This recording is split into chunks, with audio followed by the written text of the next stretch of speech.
lire et écouter un texte ce matin dans Jean au chapitre 10, où Jésus dit « Mes brebis entendent ma voix, je les connais et elles me suivent. » Que le Seigneur bénisse sa parole dans nos cœurs, que par son esprit, il nous amène à recevoir la parole, à l'intégrer en nous pour qu'elle devienne partie de nous-mêmes et ainsi nous transforme pour la gloire de Dieu, l'avancement de son règne et pour l'accomplissement de sa volonté, de mieux en mieux, de plus en plus dans nos vies. Au nom de Jésus, Amen. Jésus dit en vérité, je vous le dis, celui qui n'entre pas dans l'enclos des brebis, par la porte, mais s'y introduit par un autre endroit, est un voleur et un brigand. Mais celui qui entre par la porte est le berger des brebis. Le gardien lui ouvre et les brebis écoutent sa voix. Il appelle par leur nom les brebis qui lui appartiennent et les conduit dehors. Lorsqu'il les a toutes fait sortir, il marche devant elles et les brebis le suivent parce qu'elles connaissent sa voix. Elles ne suivront pas un étranger, mais elles fuiront au contraire loin de lui parce qu'elles ne connaissent pas la voix des étrangers. Jésus leur dit cette parabole, mais ils ne comprirent pas de quoi il leur parlait. Jésus leur dit encore, en vérité, je vous le dis, je suis la porte des brebis. Tous ceux qui sont venus avant moi sont des voleurs et des brigands, mais les brebis ne les ont pas écoutés. C'est moi qui suis la porte. Si quelqu'un entre par moi, il sera sauvé. Il entrera, il sortira, il trouvera de quoi se nourrir. Le voleur ne vient que pour voler, égorger et détruire. Moi, je suis venu afin que les brebis aient la vie et qu'elle est en abondance.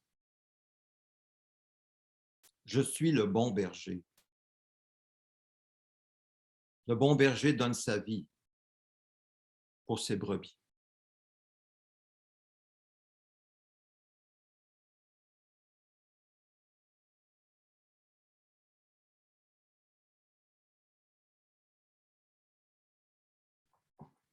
Quand ma mère a accouché de moi, on m'attendait dans un état trisomique ou mort. Mais ma mère a crié à Dieu et Dieu a eu pitié d'elle et de moi. À 12 ans, lorsque j'avais 12 ans, un bel après-midi, je suis entré dans une grande église vide. J'ai crié à Dieu de nous faire gagner le match décisif au hockey Pee-wee le soir même. Et nous avons gagné. Et je savais que Dieu avait entendu et répondu ma prière. À 16 ans, après avoir écouté un film produit par l'organisation Billy Graham, j'étais en profonde réflexion. Je regardais le ciel et je voulais en savoir plus, mais je n'avais personne à qui en parler. Puis sont venues mes folies de jeunesse, qui se sont terminées par une maladie, une mononucléose aiguë. J'ai crié à Dieu parce que j'avais peur. J'ai dit, guéris-moi. Et si tu as quelque chose à me dire, dis-moi, dis-le-moi, je t'écoute. J'avais 20 ans. 2 semaines plus tard, j'étais guéri. Et là, Dieu va me parler. Peut-être pour la première fois, peut-être pas. Mais un peu à la manière de Saul sur le chemin de Damas, je me dirigeais dans un bar dans le Vieux-Québec et un garçon me pointe son doigt entre les 2 yeux et me dit « Repens-toi ». C'était un moqueur. Je pense qu'il voulait voir ma réaction. Je n'ai vraiment pas apprécié. Mais le lendemain, je demande à ma mère « Que veut dire « repens-toi » ? Elle me répond « Attends, si Dieu t'appelle, il le fera de nouveau. » Je ne voulais pas que Dieu m'appelle, surtout pas la prêtrise catholique romaine. Un mois plus tard, à l'Université Laval, j'entends l'Évangile de la part d'un missionnaire avec un groupe étudiant, un groupe chrétien. J'invite alors Jésus à se faire connaître à moi s'il veut vraiment se faire connaître à moi. Et je commence à lire l'Évangile selon Jean. 2 semaines plus tard, Jésus se fait connaître à moi par sa parole. C'est la révélation. Et je désire alors que les autres connaissent Jésus comme moi je viens de le connaître. Lui, ce trésor qui m'a attiré à lui. Je ne sais pas comment Dieu a fait, vous, dans votre vie pour vous attirer à Jésus. Mais je sais que Dieu a agi et il a parlé personnellement bien avant que je donne ma vie à Christ. Il semble que dans la Bible, lorsque nous lisons l'Écriture, c'est souvent la manière dont Dieu s'y prend pour attirer quelqu'un à lui. Il lui parle. Il est écrit dans Osée, « Je les ai tirés avec des liens d'humanité, avec des cordages d'amour. » C'est comme si Dieu nous attire à lui par des cordages d'amour. Dieu, notre Dieu, est un bon papa, un bon Père céleste. Il est vivant, il est présent, il est puissant. Il nous aime, il nous aime. Il veut nous guider, il veut nous parler. Mais trop souvent, nous n'entendons pas Dieu nous parler parce que notre attention est ailleurs ou bien pour d'autres raisons.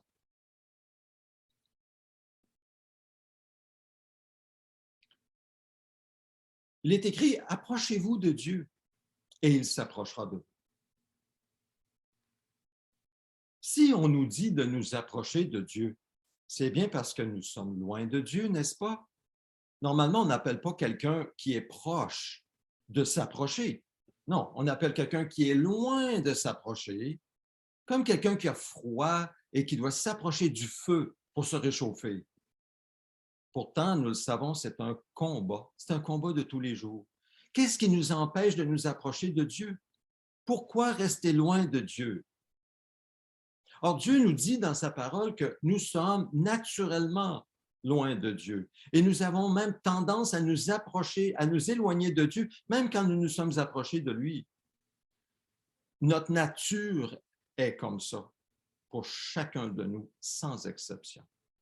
Pourtant, Dieu désire toujours s'approcher de nous et nous sauver de toutes nos détresses. C'est son désir. Il désire répondre à nos prières. Le problème est de notre côté, admettons-le, dans notre cœur. Le prophète Ésaïe a écrit, « Non, le bras de l'Éternel n'est pas devenu trop court pour sauver, ni son oreille trop dure pour entendre, mais ce sont vos fautes qui ont fait une séparation entre vous et votre Dieu. Ce sont vos péchés qui vous l'ont caché et l'ont empêché de vous écouter. » Ésaïe 59. Jésus dira lui-même à ses disciples, « L'esprit est bien disposé, on veut bien, mais par nature, l'homme est faible. » Que faire alors? Rester vigilant, reconnaître notre nature pécheresse, y faire face et faire l'effort régulier, même, je dirais, continuel, de nous approcher de Dieu. En étant unis par la foi en Jésus, dans sa mort et sa résurrection, non seulement en faisant des cultes personnels chaque jour, en famille ou en église, mais en cultivant surtout une attitude d'écoute de Dieu. Je pense que c'est ce que nous avons besoin, de cultiver une attitude d'écoute de Dieu. C'est cette attitude du cœur que nous devons cultiver, une attitude, un état de notre être intérieur où notre cœur est tourné vers Dieu constamment pour l'entendre, comme l'oreille, hein? Comme si notre cœur avait une grande oreille tournée vers Dieu, ou peut-être pour d'autres, aimeraient mieux l'image d'un radar, un radar pour détecter le moindre signal de sa voix douce et tranquille, afin d'y obéir, afin de le suivre, comme une brebis obéissante qui suit son bon berger. Le prophète Ésaïe a écrit, et ça peut nous aider ce matin.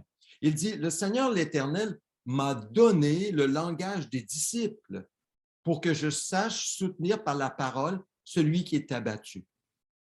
Et comment lui a-t-il donné ce langage des disciples? Il ajoute, il réveille, oui, matin après matin, il réveille mon oreille pour que j'écoute comme le font des disciples. Si nous voulons être capables de vraiment soutenir par la parole celui qui est abattu, nous avons besoin que Dieu, comme pour Ésaïe, réveille matin après matin notre oreille pour écouter Dieu comme le font des disciples. Mais nous devons nous approcher de Dieu pour que lui s'approche de nous et réveille notre oreille, pour la garder ouverte, ouverte à Dieu, ouverte comme un disciple. Alors demandons-le à Dieu. Seigneur, réveille mon oreille ce matin. Réveille, peut-être débouche, nettoie, fais ce qui est nécessaire avec l'oreille de mon cœur pour que je puisse t'entendre au moindre murmure, à la moindre voix de ta part, je puisse t'entendre, m'arrêter et ajuster ma vie à ce que tu me dis. Je prie au nom de Jésus. Amen. Mais la question est peut-être, le désirons-nous vraiment? Le désirons-nous vraiment? Vous savez, quand nous désirons quelque chose, nous qui sommes croyants, quand nous désirons quelque chose, nous le demandons à Dieu, n'est-ce pas? Mais quand nous désirons vraiment quelque chose, nous crions à Dieu. Il y a une différence. Ce n'est pas seulement une prière qui sort de notre tête, non, ça sort de nos cœurs, de nos tripes, pour ainsi dire. Quand nous désirons vraiment quelque chose, comme David disait, je désire une chose que je désire vraiment, hein, c'est d'habiter dans la maison de l'Éternel. Pour nous, c'est d'être dans sa présence et d'entendre sa voix. Maintenant, nous savons très bien que la présence, seulement la présence d'un être cher nous réconforte. Nous n'avons pas besoin de parler. Nous sommes bien ensemble avec cette personne qui nous est chère. Et c'est surtout le cas avec l'amoureux de notre âme, Jésus lui-même. Sa présence, seule sa présence nous procure la paix, sa paix qui surpasse tout ce qu'on peut comprendre. Il nous réconforte et nous savons que quand il est là, nous n'avons pas à nous inquiéter. Mais tout comme deux amoureux qui sont bien ensemble, en silence, ils sont encore mieux ensemble s'ils parlent et communiquent quand c'est le temps, n'est-ce pas? Ils ne restent pas toujours en silence.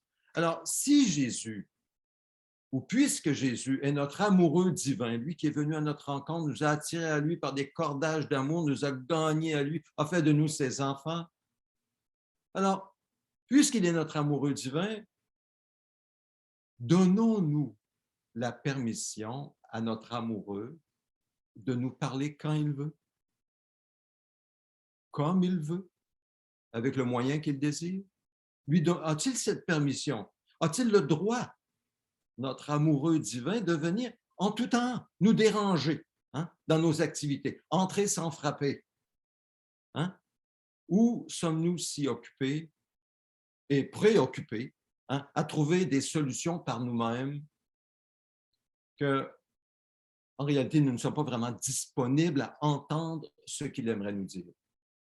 Quelle est l'attitude de notre cœur? Avons-nous cultivé cette attitude de porte ouverte au Seigneur, d'écoute constante au moindre signe de la voix de Dieu qui nous dit un tout petit murmure, par exemple, arrête-toi, c'est le temps de prendre du temps avec moi. Pourquoi tu ne me consultes pas pour ça? C'est genre de petite voix murmure. En d'autres mots, sommes-nous à l'écoute de Dieu? Sommes-nous? S'il nous parle même, soit le matin, l'après-midi, le soir, en conduisant la voiture, la nuit même, cultivons-nous l'attitude d'écouter Dieu en tout temps. C'est vrai, nous le reconnaissons, c'est clair, Dieu nous parle d'abord et avant tout quand nous méditons sa parole, la Bible. C'est pas pour rien qu'on appelle cela la parole de Dieu. C'est la parole de Dieu et Dieu parle par sa parole. C'est logique. Mais si nous faisons face à un danger soudain, est-ce que Dieu pourrait souffler dans notre oreille, faire attention, prends garde, tourne à gauche? Est-ce que Dieu aurait ce droit dans nos vies, cette permission, ou faudrait-il qu'il attende au lendemain lorsque nous ouvrons la Bible pour nous parler? Mais ça n'a pas de sens. Ça serait peine trop tard à ce moment-là. Écoutez, le Saint-Esprit n'habite-t-il pas en nous en tout temps ou seulement lorsque nous lisons la Bible? En tout temps, n'est-ce pas? Bien sûr, comme dans un temple. Mais qu'y a-t-il dans ce temple? Le temple de nos cœurs. Qu'est-ce qui se passe dans ce temple de nos cœurs? Qu'est-ce qui se passe dans nos pensées? Est-ce que c'est rempli de pensées, rempli de distractions? Est-ce que c'est plein de préoccupations, comme un genre de free, j'allais dire free for all, un genre de salle où il y a tellement de choses qu'on ne s'y retrouve plus, puis où on n'entend plus la voix du Seigneur? Est-ce que c'est comme ça, notre cœur? Et si notre cœur est assez bien rangé, bien discipliné, si c'est assez en ordre, est-ce que le Saint-Esprit doit rester en silence jusqu'à ce que nous ayons un culte personnel et on ouvre la Bible? Est-ce que Dieu peut aussi parler sans la Bible? En fait, quand nous pensons à notre expérience, et tout à l'heure, je vous ai donné quelques événements de ma vie, nous savons par expérience, Dieu nous parle personnellement, même en dehors de la Bible. Il nous parle. Dieu nous parle surtout lorsque nous crions à lui. Vous l'avez remarqué, lorsque nous voulons vraiment quelque chose, Dieu va choisir parfois de nous parler. Ce n'est pas nouveau, vous savez. Il est écrit dans l'Écriture, c'est biblique, quand un malheureux crie, l'Éternel entend et il le sauve de toutes ses détresses. Et souvent, l'Éternel nous sauve en nous disant quoi faire. Il nous le dit, il nous parle. Et si nous obéissons par la foi, alors nous voyons la gloire de Dieu, lui qui est le sauveur de toutes nos détresses, n'est-ce pas? Vous l'avez vécu? J'aimerais entendre vos histoires. Racontez-moi comment le Seigneur vous a parlé dans le passé et comment, en obéissant, vous avez vu la gloire de Dieu. Je veux entendre ces histoires. Permettez-moi de vous raconter une histoire personnelle. On pourrait dire que, en tant que Québécois pur laine, si on peut dire, j'ai grandi avec un bâton de hockey dans la main et une balle orange. Avec mes amis, même dans mon plus jeune âge, j'ai grandi à jouer pendant les samedis, le matin, l'après-midi, parfois même jusqu'à ce qu'il se fasse noir. On jouait au hockey dans la rue. C'était une passion, une vraie passion pour moi. Mais étant donné que je n'ai jamais été un bon patineur, plus tard, rendu adulte, j'ai préféré le ballon-ballet plutôt que le hockey. Alors, à Regina, en Saskatchewan, pendant mes études, j'ai joué au ballon-ballet avec les francophones de Regina, les Francescois. Et pour moi, c'était une façon d'être en bonne forme physique et aussi d'établir des contacts avec des francophones qui ne connaissaient pas le Seigneur. Notre équipe s'est rendue en finale. Et je me souviens encore, à la fin de la troisième période, je suis là sur la glace et je crie à Jésus dans mon cœur, tout se fait dans le silence, de venir jouer en moi, de venir jouer avec moi. Et immédiatement, j'entends dans mon cœur une voix qui dit, arrête de courir après le ballon, prends ta position et tiens-toi près du but. C'était clair dans mon esprit, clair comme je vous le dis. J'ai obéi, j'ai obéi. Et à quelques secondes de la fin de la période, je vois le ballon se placer sur mon balai dans la zone des buts et je compte le but gagnant. Je tombe à la renverse, je me relève et je célèbre avec mes amis, mes joueurs d'équipe. Quel but! Wow! Je m'en souviendrai toujours. Je m'en souviendrai toujours. Quelle expérience! Maintenant, croyez-vous que la voix que j'ai entendue dans mes pensées, en réponse à la prière de ma foi, était la voix de Dieu? Ou était-ce ma voix ou celle du diable, peut-être. Moi, je ne peux pas arriver à croire encore aujourd'hui que c'était une voix autre que celle de Dieu. Parce que ce n'était pas naturel pour moi de faire ce que j'ai fait. Maintenant, si c'est Dieu qui m'a parlé, pour compter un but gagnant dans un match de ballon-ballet qui n'a pas d'importance dans l'éternité, reconnaissons-le, à combien plus forte raison Dieu voudra-t-il nous parler quand il s'agit de choses vraiment importantes, hein? Comme l'éducation d'un enfant ou la relation avec un conjoint ou des idées pour mieux exécuter un travail ou pour sortir d'une impasse avec un collègue ou pour témoigner de Jésus à quelqu'un, et j'en passe. Ne pensez-vous pas? Ne pensez-vous pas que ces choses sont beaucoup plus importantes pour nous d'avoir les instructions de Dieu et d'obéir par la foi et de voir sa gloire que de gagner un but, que de gagner un match de ballon-ballet? Alors, je pose la question. Pourquoi n'entendons-nous pas Dieu? Est-ce que c'est parce que nous ne crions pas à lui? Nous ne croyons pas?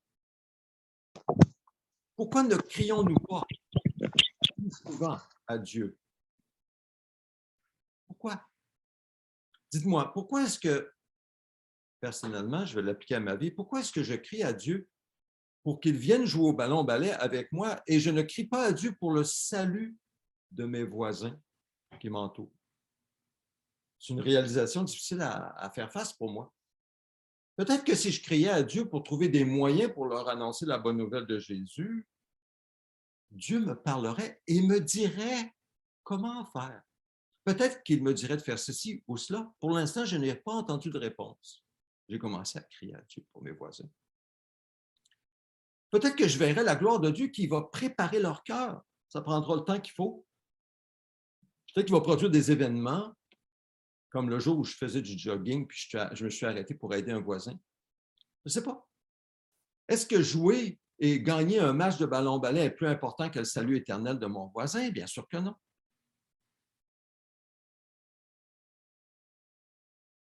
Pourquoi ne crions-nous pas à Dieu pour la santé de nos couples et l'harmonie de nos familles?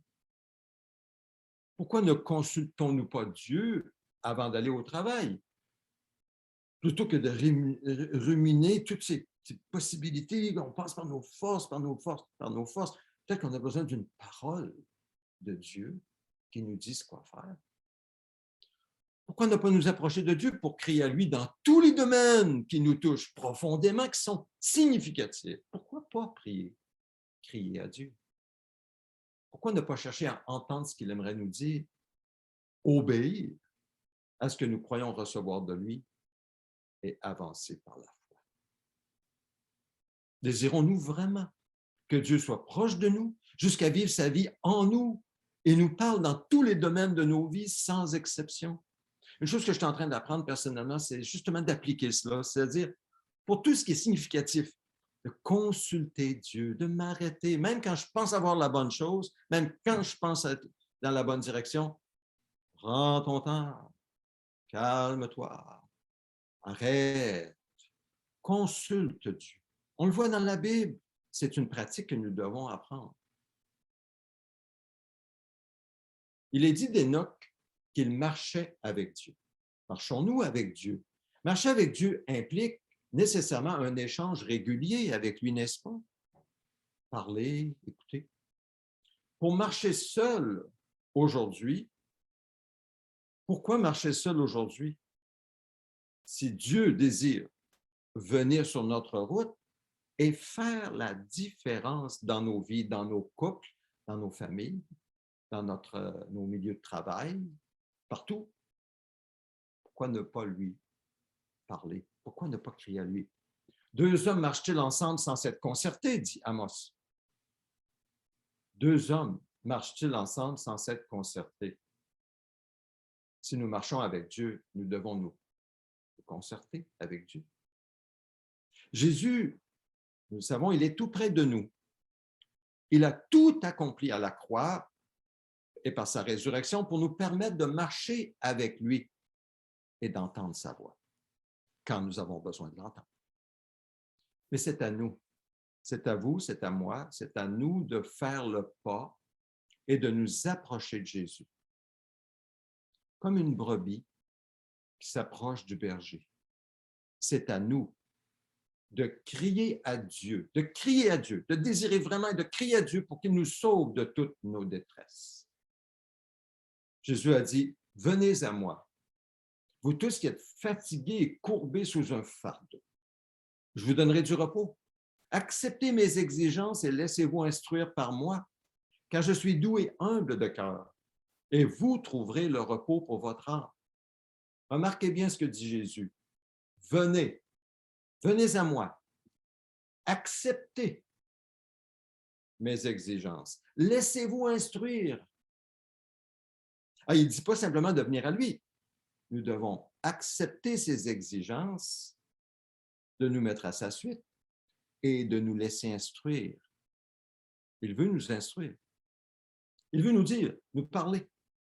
Maintenant, pour revenir à mon expérience de ballon-ballet, j'ai trouvé le repos pour mon âme et la joie dans le cœur quand le ballon est venu se déposer sur mon balai dans la zone des buts. Oh oui, ce n'était pas un hasard.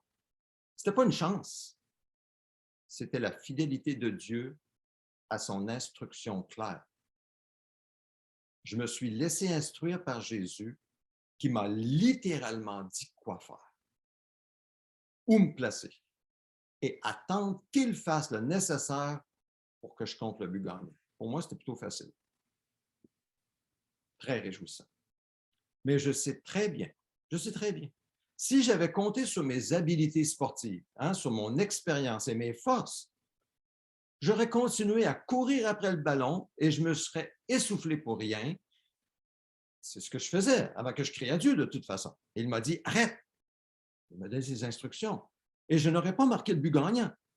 Cette histoire nous sert aujourd'hui à nous rappeler à consulter Dieu pour tout, à l'écouter attentivement et à obéir à ce qu'il nous dit par la foi. Si nous avons besoin d'une instruction précise de la part de Jésus, parce qu'on n'a pas toujours besoin d'une instruction précise, mais si nous en avons besoin d'une, après avoir crié à Dieu de tout notre cœur, Dieu nous la donnera. Il donne de bonnes choses à ses enfants, surtout quand il voit que nous le cherchons de tout notre cœur, que nous le désirons de tout notre cœur. Bien sûr, bien sûr. Sinon, s'il ne nous donne pas d'instructions précises, continuons à crier à Dieu, à faire ce qu'il nous appelle à faire dans sa parole et à nous attendre à lui pour qu'il intervienne. Car il est écrit, il est bon d'attendre en silence le secours de l'Éternel. Frères et sœurs, nous devons cultiver le réflexe de venir à Jésus en tout temps. C'est une attitude de cœur, de toujours venir à Jésus, de le consulter. Pas seulement quand nous ouvrons la Bible, mais à le consulter dans notre cœur pour toutes sortes de choses, petites et grandes. Et nous verrons que notre vie sera marquée par la gloire de Dieu dans toutes sortes de domaines, de toutes sortes de manières, car nous avons vraiment un bon Père céleste, vivant, présent et puissant, qui est près de nous. Il est dans notre cœur par son esprit. Consultons-le. L'Esprit de Dieu, l'Esprit tout-puissant de Dieu est là. Il est près de nous, dans notre cœur si nous sommes à Christ. Il frappe, pour ainsi dire, dans notre cœur. Il désire vraiment participer à notre vie ici-bas pour nous bénir au-delà de nos espérances. Il ne veut pas simplement jouer au ballon ballet, il veut travailler avec nous, il veut être dans notre relation de couple, il veut dans nos relations de famille, il veut être là à la table, il veut être là partout où nous sommes, il veut participer à notre vie. Prenons-le au mot, crions à lui du fond du cœur, donnons-lui la place, l'occasion de glorifier Jésus dans nos vies. Nous devons lui ouvrir la porte. Comme Jésus dit, voici, je me tiens à la porte et je frappe. Il ne défoncera pas la porte. Il ne viendra pas s'il veut venir. Non, si quelqu'un entend ma voix et ouvre la porte. j'entrerai chez lui. Je souperai avec lui et lui avec moi. Ce sont des verbes au temps continuel. Si quelqu'un entend ma voix continuellement et ouvre continuellement la porte, j'entrerai chez lui, je souperai lui avec moi. Moi, je ne veux pas juste que Jésus soupe avec moi il y a 25 ans, à chaque jour. Pas vous? Écoutez ce qu'il dit par la suite. Le vainqueur, je le ferai asseoir avec moi sur mon trône, tout comme moi aussi j'ai vaincu et me suis assis avec mon Père sur son trône. Le vainqueur, que celui qui a des oreilles écoute ce que l'Esprit dit aux églises. Écoutons. Soyons des vainqueurs. Soyons des vainqueurs par la puissance, la sagesse et la direction du Saint-Esprit dans nos vies. Soyons des vainqueurs humbles et reconnaissants, car nous vainquons avec Jésus et son conseil, et pas autrement. Alors, écoutons-le. C'est sérieux. Obéissons. Attendons. Et quand vient l'œuvre de Dieu, quand Dieu intervient, louons-le, remercions-le. Ça va rendre notre louange vraiment très significative. Ce ne sera pas juste chanter des chants. Ça ne devrait jamais être juste chanter des chants. Ça devrait être une louange qui monte de nos cœurs à cause de l'expérience que nous avons de Dieu. C'est ça l'idée. Nous avons une expérience d'un Dieu vivant, présent et puissant quand nous crions à lui, quand il nous donne ses instructions, nous obéissons, nous faisons ce qu'il nous dit de faire et nous voyons sa gloire. C'est ça la vie abondante. J'en veux à chaque jour. À chaque jour. Dieu a parlé et il parle encore. Jésus a dit, mes brebis écoutent ou entendent ma voix, je les connais et elles me suivent.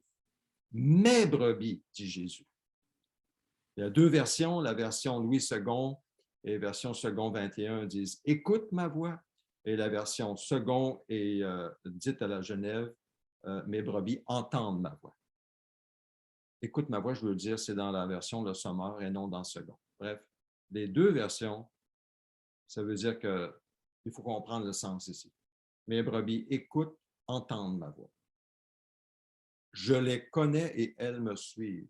Quelle relation intime nous sommes appelés à avoir avec Jésus.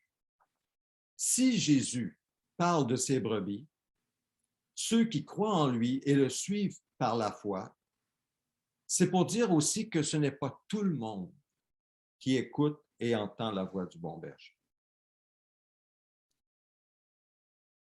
C'est la réalité. Ce n'est pas tout le monde, et même des chrétiens, qui écoutent et entendent la voix du bon berger. Et il y a plusieurs raisons. J'aimerais qu'on regarde rapidement, pour le temps qui nous reste, à quelques raisons pourquoi les gens non chrétiens et chrétiens n'entendent pas Dieu. La première raison, on va parler des non-chrétiens. Certains ne veulent tout simplement pas entendre Dieu. Ils ne veulent pas entendre Dieu. C'est une réalité dans le temps de Jésus. C'est la réalité pour nous aujourd'hui, c'est la même chose. Jésus a dit, en effet, le cœur de ce peuple est devenu insensible. Ils se sont bouchés les oreilles, ils ont fermé les yeux de peur que leurs yeux ne voient et que leurs oreilles n'entendent, que leur cœur ne comprenne et qu'ils ne se convertissent et que je ne les guérisse. Quand même terrible. C'est terrible. Matthieu chapitre 13. Et ça me semble que c'est une grande partie des gens que nous côtoyons aujourd'hui. Est-ce que je me trompe? On estime qu'au Québec, présentement, pas plus de 50% des gens croient en Dieu, croient que Dieu existe. 50%. Il n'y a pas tellement longtemps, c'était 80%. On voit que l'ancienne génération meurt, hein, et la statistique change. Mais ces gens qui ne croient pas en Dieu ne voient pas la gloire de Dieu, ne peuvent pas la voir, ne croient pas en Dieu. Ils ne peuvent pas la voir parce que c'est spirituellement qu'on juge de la gloire de Dieu. Maintenant, Jésus n'a pas jeté ses perles au pourceau, puis il ne veut pas qu'on jette nos perles au pourceau. Et il a enseigné en parabole, justement, pour que ceux qui ne voulaient pas vraiment entendre la vérité puissent l'éviter facilement. Il est écrit dans le même chapitre. Les disciples s'approchent de Jésus et lui disent, mais pourquoi leur parles-tu en parabole? Jésus leur répondit, parce qu'il vous a été donné, à vous, de connaître les mystères du royaume des cieux, mais qu'à eux, cela n'a pas été donné. En effet, on donnera à celui qui a, et il sera dans l'abondance. Mais à celui qui n'a pas, on enlèvera même ce qu'il a. C'est pourquoi je leur parle en parabole, parce qu'en voyant, ils ne voient pas. Et qu'en entendant, ils n'entendent pas, ils ne comprennent pas. Pour eux, s'accomplit ce que la prophétie d'Ésaïe, vous aurez beau entendre, vous ne comprendrez pas, vous aurez beau regarder, vous ne verrez pas. Maintenant, quand on lit les évangiles, c'est intéressant que Jésus parle de cela à ses disciples au sujet des foules qui venaient à lui, parce qu'il les accueillait avec compassion. Avez-vous remarqué? Il guérissait leurs malades, il a donné du pain, même en abondance, la multiplication des pains à certaines occasions. Mais ces gens, pour la plupart, ne désiraient pas, ils n'en voulaient pas d'amitié avec Dieu. Ils ne voulaient pas avoir une amitié intime avec Dieu. Ces hommes, ces femmes voulaient seulement que Dieu les sorte d'un pétrin dans lequel ils étaient, que ce soit une maladie ou quoi que ce soit, ou que Dieu les impressionne, Jésus, par des miracles. C'est ça qu'il venait pour suivre, il suivait pour les miracles. Maintenant, évidemment, il y a beaucoup de gens encore aujourd'hui comme ça, beaucoup. On veut le spectacle, ou on veut qu'il nous guérisse, mais après ça, bye bye boss. Alors, ces gens, avec cette attitude, n'entendent pas Dieu parce qu'ils ne craignent pas Dieu, craignent dans le sens de respecter Dieu. Non, pas du tout. Pourtant, il est écrit dans le psaume 25, l'Éternel confie ses secrets à qui? À ceux qui le craignent. Il confie ses secrets à ceux qui le craignent. Il leur fait connaître son alliance. Mais il y a peut-être encore pire. Et moi, je pense que c'est peut-être pire. C'est-à-dire des croyants qui ne veulent pas entendre Dieu. Et ça peut être nous ce matin. Ça devrait nous surprendre que des croyants ne veuillent pas entendre Dieu, mais c'est pourtant la réalité. Certains ont peur. Ils ont peur de Dieu.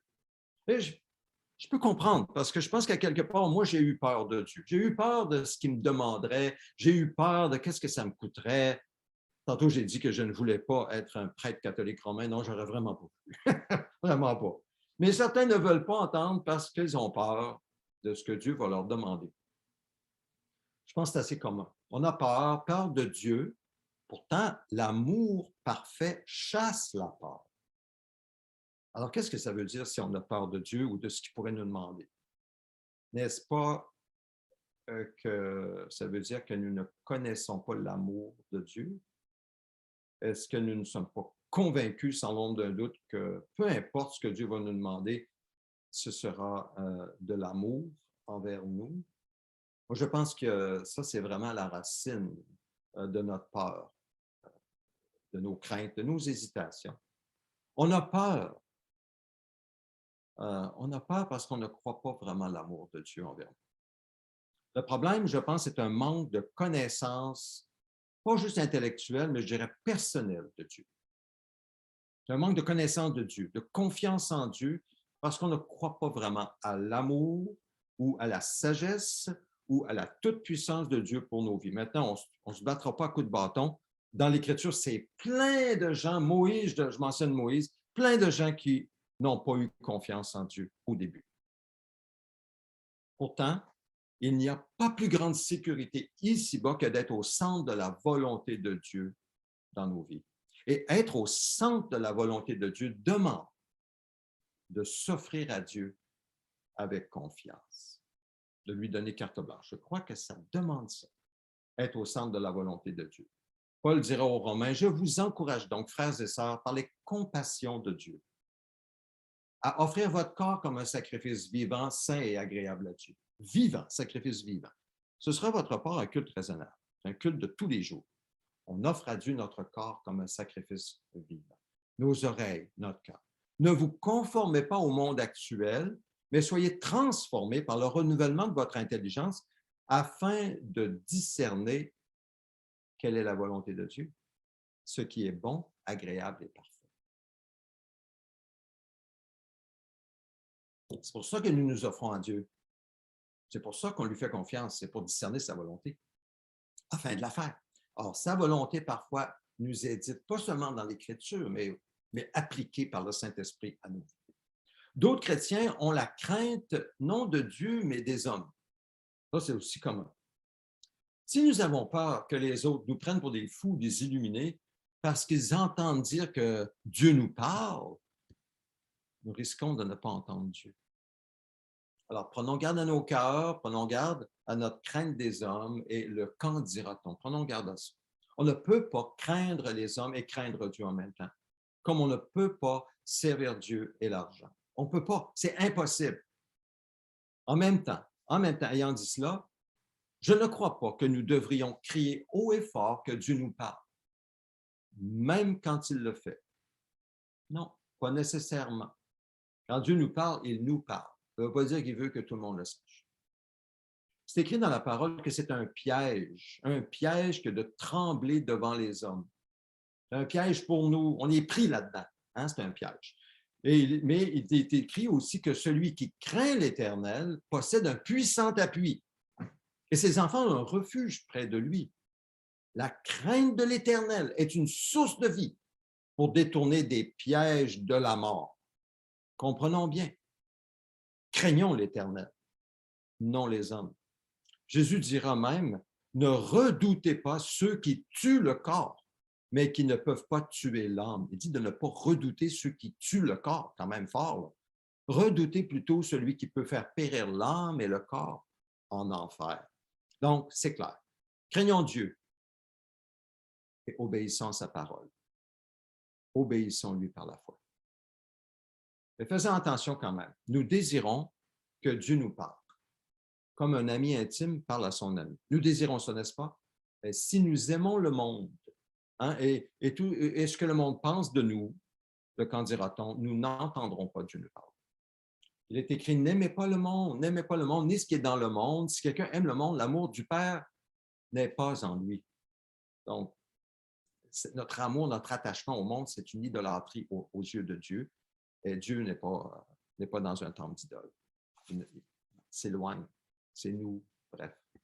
Nous ne devons pas avoir peur ou même nous intéresser à ce que les autres pensent ou disent de nous.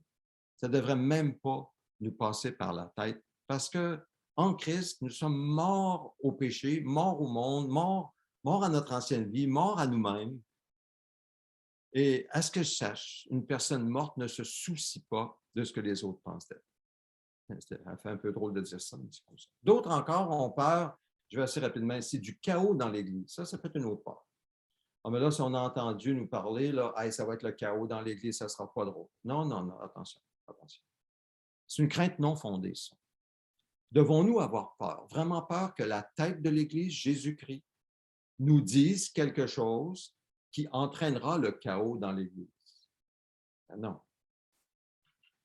Encore là, je pense que c'est un manque de confiance, confiance en Dieu, confiance en Jésus-Christ, la tête fonctionnelle de l'Église, basée sur un manque de connaissance de Dieu. Dieu veut parler à une Église. Il a parlé à 7 églises dans l'Apocalypse avec des messages personnels à chacune. N'aurions pas, nous, avantage, non, nous aussi, d'entendre l'Esprit nous parler en tant qu'Église? L'Esprit nous dit, ça c'est bon, ça c'est bon, ça c'est bon, mais ça, il faut travailler là-dessus, ça c'est pas bon. Et ça, on a besoin, non? Moi, j'aimerais ça. Je veux l'entendre, que le Seigneur parle à nous, son Église.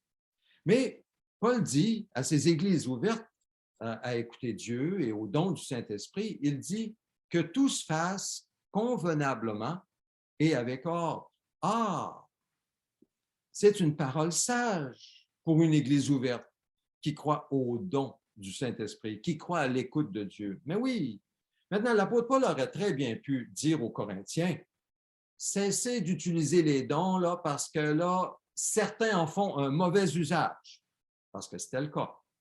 Mais ce n'est pas ce qu'il a fait. Non, il leur a plutôt donné des instructions, des règles à suivre sur la façon de les utiliser, de les gérer en fin de compte, de manière décente et ordonnée. C'est un peu, les dons, c'est comme un outil que Dieu nous donne. C'est sûr qu'avec n'importe quel outil, on peut faire beaucoup de problèmes, on peut faire beaucoup de dégâts avec n'importe quel outil. Mais si on sait comment l'utiliser, à ce moment-là, ça va nous aider. De nombreux domaines dans la vie seraient chaotiques si des règles prudentes n'étaient pas établies, comme par exemple la conduite automobile ou l'aviation ou l'alimentation, les soins de notre santé ou les institutions financières. Nous ne nous débarrassons pas des automobiles, des avions, des diététistes, des médecins et de l'argent parce que nous craignons le chaos.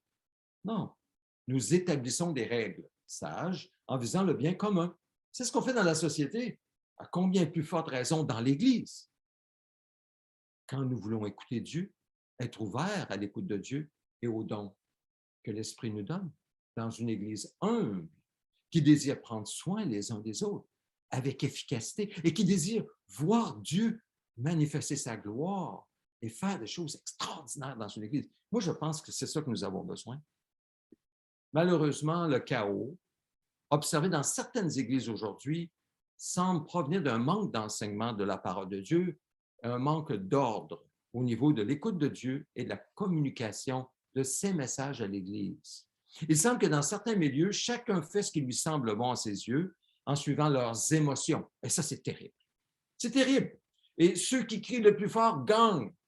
C'est épouvantable. J'en ai vu, j'ai vu des églises comme ça. Je suis allé dans des églises comme ça.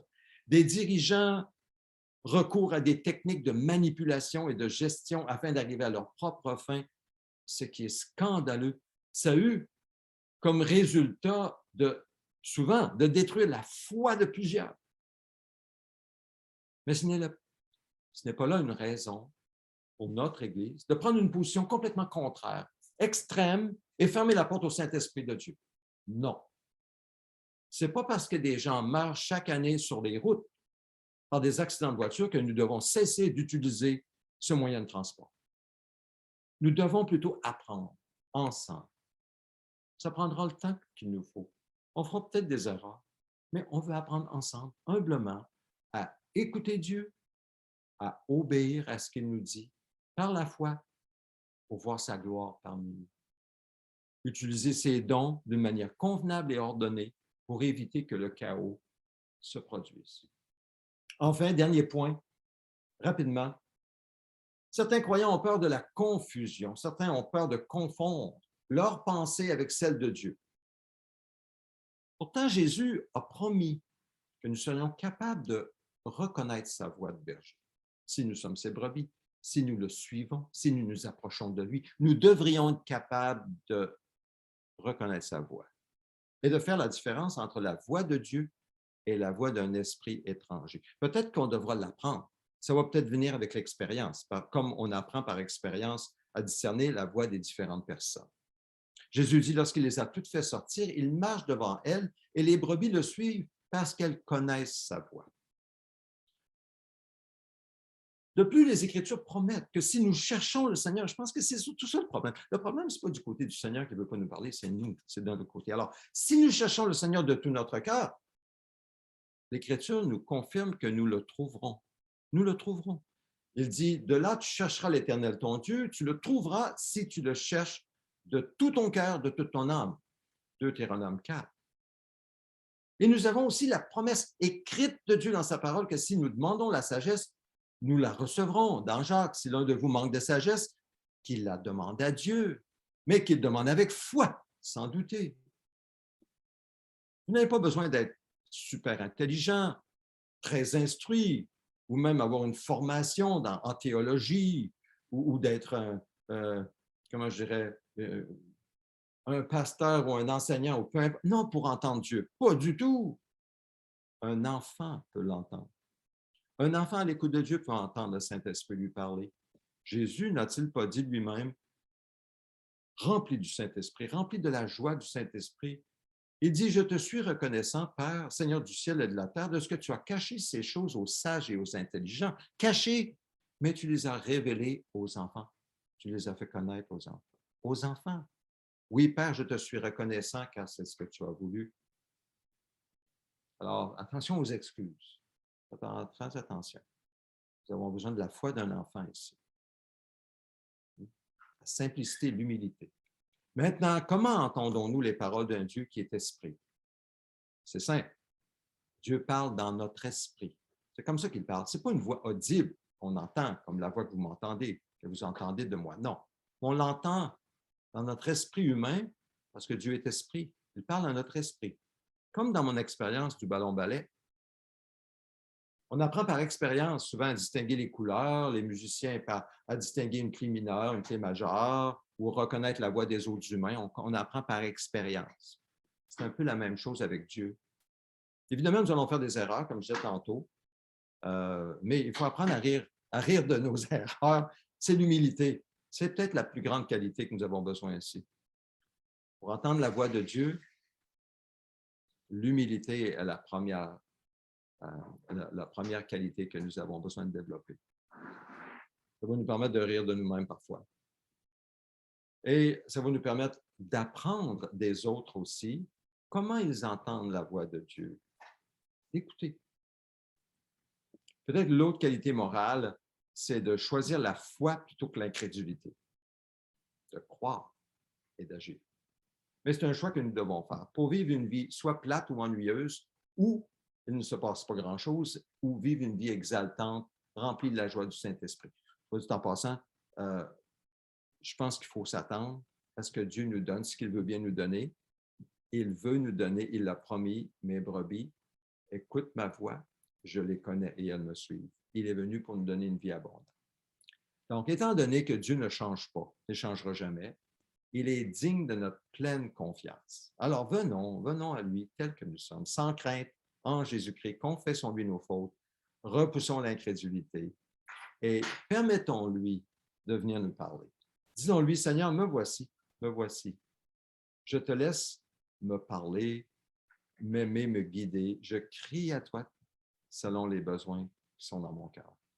En conclusion, crions-nous à Dieu, crions-nous vraiment à Dieu du sein de nos détresses ou avons-nous plutôt tendance à compter sur nous-mêmes ou autre chose? Et après avoir crié à Dieu, écoutons-nous Dieu, sommes-nous à l'écoute de Dieu dans ses instructions, soit par la parole ou soit autrement? Sommes-nous à l'écoute de Dieu?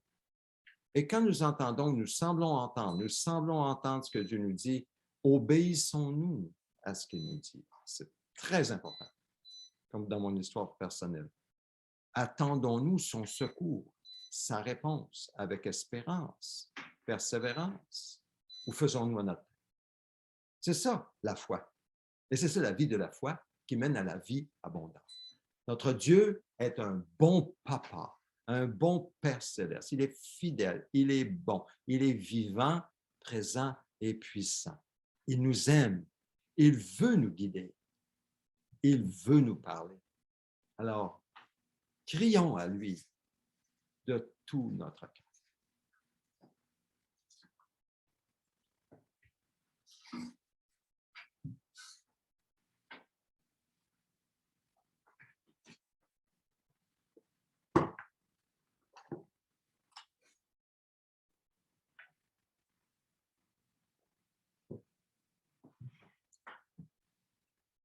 Prenons ce moment pour crier à lui de tout notre cœur, en silence dans vos cœurs, pendant le repas de communion. Je nous encourage à l'écoute du Saint-Esprit. Saint-Esprit, je demande que tu parles maintenant, que tu parles à nos cœurs, que tu nous donnes des images, tu parles à notre esprit, tu nous montres des choses. Peut-être tu nous fais penser à un mot ou un verset ou quoi que ce soit dans nos vies, quelques domaines, peut-être ce que tu choisiras, Seigneur, et que nous puissions crier à toi sur ce que tu nous montres.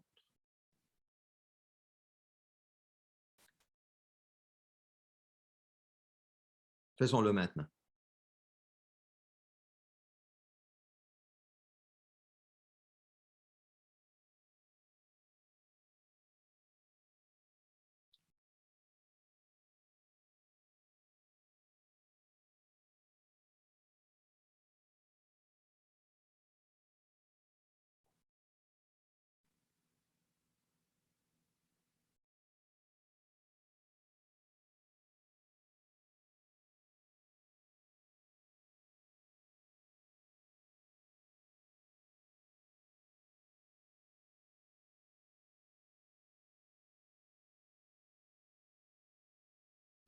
Continuons à prier en prenant le repas de communion,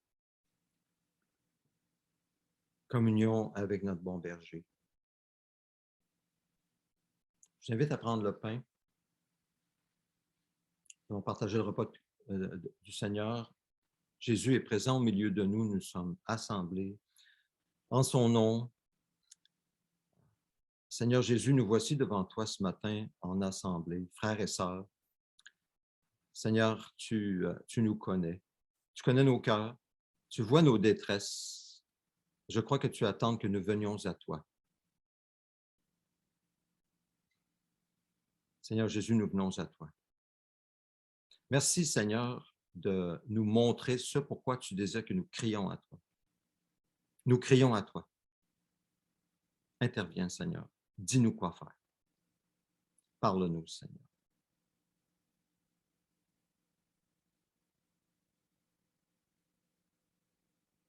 Merci, Seigneur. Nous allons obéir. Nous allons te faire confiance. Nous allons nous attendre à toi. Parle-nous encore, Seigneur, et encore, et encore. Donne-nous tes instructions. Nous voulons vivre dans une attitude de cœur tournée vers toi en consultation avec toi. Constant. Jésus, avec ses disciples, au dernier repas, a pris du pain. Après avoir remercié Dieu, il le rompit. Il le donna à ses disciples en disant, prenez, mangez. Ceci est mon corps qui est rompu pour vous. Faites ceci en mémoire de moi. Prenons-en tous.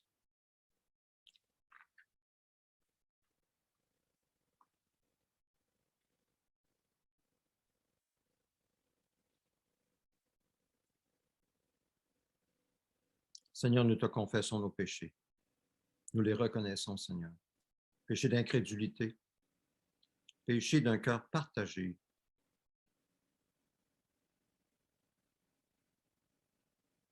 Pardonne-nous, Seigneur.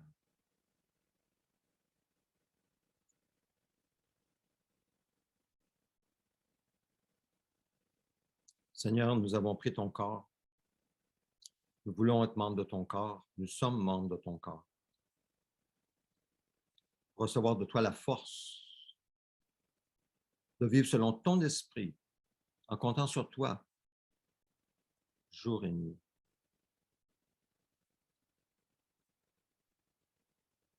Merci, Seigneur, d'avoir fait de nous tes enfants et de nous donner ton esprit pour marcher avec nous tous les jours de notre vie. Merci, Seigneur, au nom de Jésus. Ensuite, il prit la coupe d'action de grâce, la coupe de reconnaissance, la coupe de célébration, et il a dit à ses disciples, venez, prenez, ceci est mon sang qui est livré pour vous. Faites ceci en mémoire de moi. Prenons-en tous.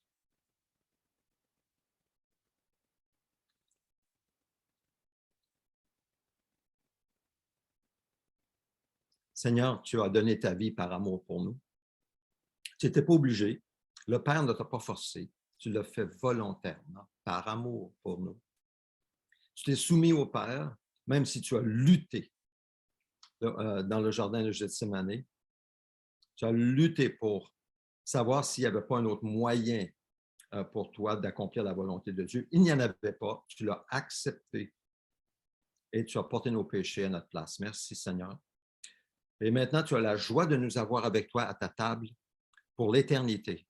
Mais cette joie, nous voulons la partager à d'autres. Elle est en nous aussi. Et nous voulons que d'autres aussi se joignent à la table. C'est pourquoi nous te prions, Seigneur Jésus, d'ajouter à notre Église d'autres personnes qui vont venir à la table avec nous pour partager la joie que tu nous donnes dans ton sacrifice à la croix et par ta résurrection. Agis puissamment, Seigneur. Nous avons besoin que tu nous parles, que tu nous montres comment, que tu nous guides, Seigneur, en tant qu'Église, mais aussi tous et chacun, là où tu nous appelles en tant que membre de ton corps, lumière dans les ténèbres, là où tu nous places. Merci, Seigneur, pour ta fidélité. Nous mettons notre confiance en toi et nous nous attendons à toi au nom de Jésus. Amen.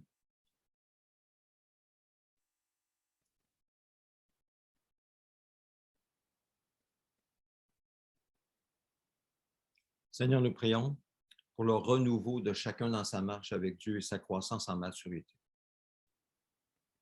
Nous prions pour la croissance en nombre et le retour de chrétiens qui ont quitté.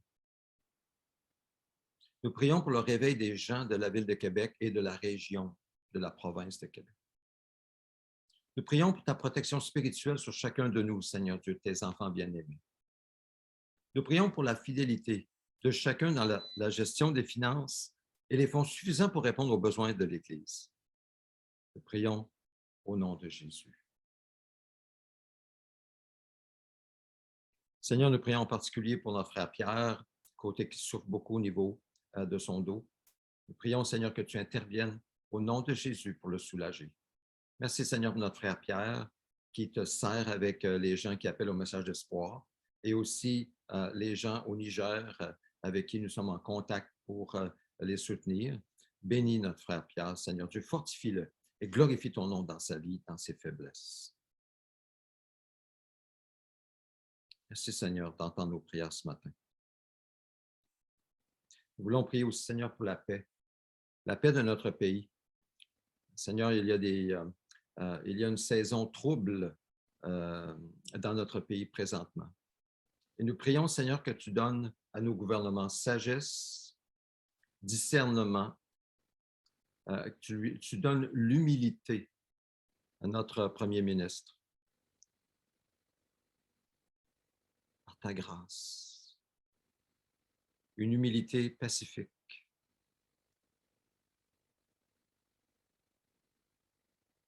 Seigneur, viens.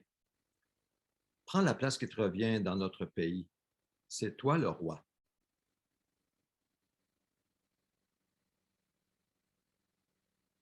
Et Seigneur, nous plaçons tous nos besoins devant toi, car tu as dit, ne vous inquiétez pas. Ne vous inquiétez de rien, mais faites connaître vos besoins à Dieu par des prières, des supplications avec des actions de grâce. Et la paix de Dieu qui surpasse tout ce qu'on peut comprendre gardera vos cœurs et vos pensées en Jésus-Christ. Alors, nous te faisons connaître nos besoins ce matin.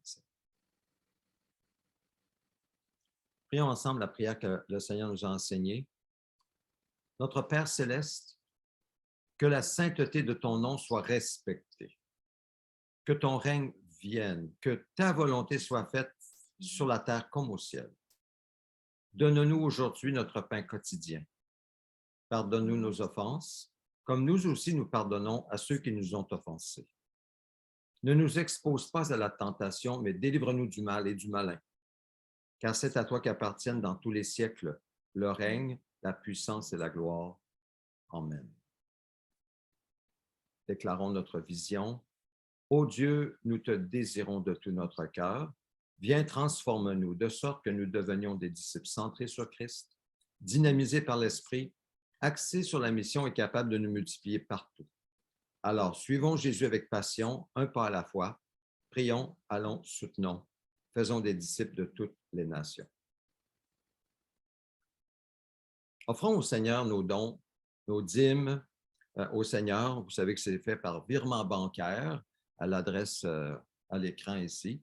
Et j'aimerais demander, Landry, si tu es disponible, est-ce que tu aimerais apporter nos offrandes au Seigneur par la prière? Père éternel, parce que tu es notre Dieu, parce que tu es notre Seigneur, parce que nous te sommes redevables en toutes choses, nous venons te présenter nos dîmes et nos offrandes. Seigneur Père, bénis-les, Seigneur. Donne-nous la grâce de les utiliser avec sagesse. Seigneur, continue à nous bénir, continue à bénir nos greniers, afin que nous ayons toujours davantage pour toi, Seigneur. Nous bénissons ton nom. Nous te rendons grâce et gloire au nom de Jésus-Christ. Amen. Amen. Amen. Quelques annonces en terminant. Alors, je vous rappelle que février, c'est le mois où on veut apprendre à écouter Dieu. Nous prions les grandes requêtes de l'Église. Nous écoutons Dieu en vue de la réunion annuelle dimanche 6 mars et nous écrivons nos suggestions personnelles, ce que nous recevons dans la prière et nous les communiquons au pasteur. À moi, s'il vous plaît. J'apprécierais beaucoup. Je vais mettre ça en prière, en parler avec le comité. C'est ensemble que nous écoutons le Seigneur, que le Seigneur parle et il parlera. Je vous rappelle la réunion de prière, la maison de prière. La maison de prière, c'est toute l'Église, là, mais nous nous réunissons mercredi soir à 19 h. Jeudi soir, la première lettre de Jean, chapitre 3, sera exposée et partagée. Alors, c'est l'étude biblique de jeudi soir à 19 h. Cette semaine, nous célébrons les anniversaires de naissance de Jaël Alix aujourd'hui, 13 février, Ledje Gonje demain, 14 février, Evan Crocker mardi, 15 février et Georges Nollet vendredi, 18 février. Joyeux anniversaire. Recevons la bénédiction du Seigneur. Que l'Éternel te bénisse et te garde. Que l'Éternel fasse briller son visage sur toi et t'accorde sa grâce. Que l'Éternel se tourne vers toi et te donne la paix. Amen.